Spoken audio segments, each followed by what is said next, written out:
Okay, so you and I, we've got a long relationship. How long has it been? 7 years? At least Probably. 7 years. 7. At least 7. 2004 Yeah. was when we settled. So okay, so just as we get started, I just want to say that I'm sitting here with Schrueder, my go-to legal person, my very favorite legal eagle, and you all know sounding board, mentor of sorts, and you all know that obviously I've been through a divorce.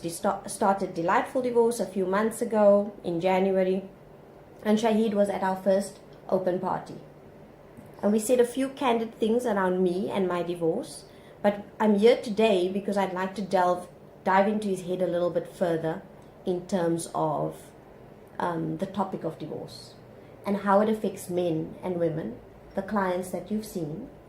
And if we can also talk about parental alienation for a little bit. But I'm going to start and ask you to just share your experience over the years. So like, what makes you good at what you do? Well, you clock up a lot of mileage as you go along, and it's a hell of a learning for yourself when you deal with the idea of divorce, the topic of divorce. It's the single biggest tragic affliction or harm thrown at a person who's going through such a situation. It affects them incredibly, inside and outside. Everything is just shattered, for lack of a better word. So you learn what to say, when to say it, and how much advice to give off when you do deal with somebody going through that. So we talked about this a little bit just before we started rolling, and you mentioned that in the legal profession you only ever deal with a theory. Yes, when we get our training in our studies, etc., everything is in a book. But there's no emotion, there's no human element, there's no real experience before you when you are studying law as to what to face. And that's 90% of the issue, is what to deal with the person in front of you as opposed to the law, regurgitating the law. So as an attorney, you learnt what, case by case? Case by case, and also they show a lot of similarities in symptoms which generally occur along a timeline, which you can pick up as to what stage this person is at in their divorce proceeding.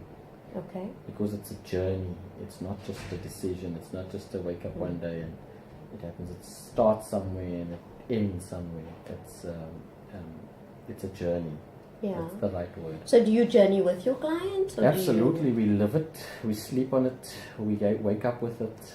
We go to work with it. We take calls with it. We message with it. We email with it. We sit with the client through the whole process and after. So if people think that we don't feel, we don't see, we don't hear, that's a huge misnomer. Because we do. Some of us show it more than others. But yes, we actually experience it with the client. And then tell me about so the clients who are most so let's talk about our case, right? So I came here and obviously it was convoluted. There were several layers to it, and then we dealt with all the different aspects of it. But there was a point where you and I had a very frank conversation about ending the fight. Yes, it's a costly battle. Yeah. And the person gets consumed with self-preservation and survival, and often skews judgment.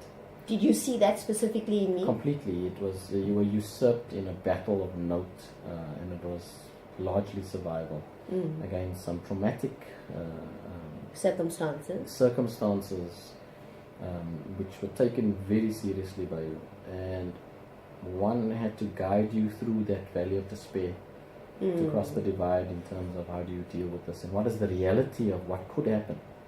That's the point that you had to be ushered to quicker as to what are the possibilities. I remember that conversation because I think it got to a point where the things were just so hectic in my own head. Yes, and one had to and sit I you down wasn't and able say, to yes, navigate it myself. Yes, it's a cost. It's a personal cost. The person becomes so caught up with fighting the battle that it costs them their sanity and personal health and well-being to wage this battle. Now, you can't fight battles at a huge cost. No. It's an empty victory at the end of the day. At what cost? Is the question. So there's a line you draw and you say, it's got to end here at some stage, and you help the person make the decision as to what is worth it and what is not worth it. Yeah. And what you don't know is before I walked into your office, I suffered an early onset stroke.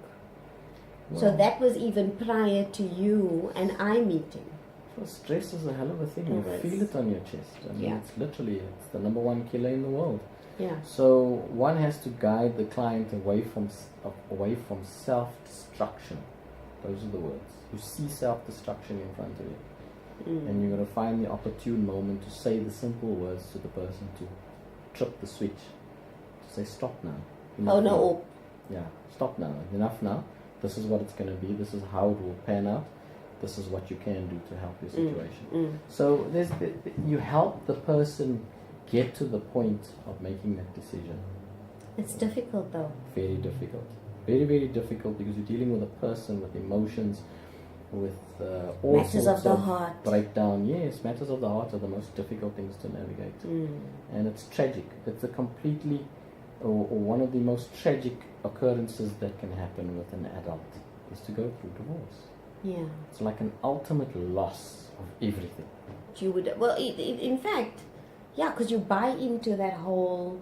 What a lot of people suffer from is the fear of the stigma and the label. That is true. More than anything Very else. true. Stigma and the label. More than anything else. So in our community, in our tribe, right, amongst the, let's talk Muslims, Western Cape. So I've experienced that, where I'm now a divorcee, and very often that label is constantly following me around. It's not, I mean, I've been divorced now, 8 years? And it's still something that that comes up. Like it's it's still a thing. Hopefully there's a trend now of change, because there's more people getting married and there's more people getting divorced, because there's more people in the world. So the whole label, I think, has been eroded to a large degree. So people are less judged.